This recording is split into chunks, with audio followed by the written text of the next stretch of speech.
అందరికీ నమస్తే. రాఖీ మేకింగ్ సిరీస్కి వెల్కమ్.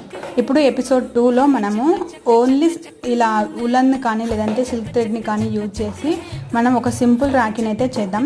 దానికి ఒక పెన్సిల్ని తీసుకొని ఆ పెన్సిల్కి ఇలా మనం తీసుకున్నటువంటి ఉలన్ని 12 to 15 వరకు ఇలా థ్రెడ్స్ని అయితే మనం చుట్టుకోవాలి. తర్వాత దీన్ని తీసేసి ఎడ్జెస్లో కట్ చేసుకొని ఒక చిన్న నాట్ అయితే వేసుకొని ఎక్స్ట్రా ఉన్న దాన్ని కూడా కట్ చేసేసుకోవాలి. ఇలా కట్ చేసుకున్నాం అనుకోండి, మనకు ఒక ఫ్లవర్ లాగా ఫామ్ అవుతుంది. ఈ ఫ్లవర్ మనకు మెయిన్ రాఖీలో బేస్ అనమాట. ఈ బేస్ మధ్యలో మనము ఒక చిన్న బీడ్ అయితే వేస్తున్నాను. ఇది నా హెయిర్ బ్యాండ్లో ఊడిపోయి వచ్చేసింది అనమాట. దాన్ని నేను ఇప్పుడు రాఖీలో యూజ్ చేసిన తర్వాత ఇలా గోల్డ్ కలర్ బీడ్స్ని అయితే వాడుతున్నాను. తర్వాత మనం తీసుకున్నటువంటి ఫ్లవర్ బీడ్ని ఇలా మధ్యలో వీడియోలో చూపించిన విధంగా చేసుకున్న తర్వాత కంటిన్యూగా ఒక ప్యాటర్న్ ప్రకారం ఇలా 2 బీడ్స్ అయితే ఎక్కించుకున్నాను. అంతే, రాఖీ అయితే రెడీ అయిపోయింది. ఈ వీడియో మీకు నచ్చినట్లయితే లైక్ చేసి మా ఛానల్ సబ్స్క్రైబ్ చేసుకోండి.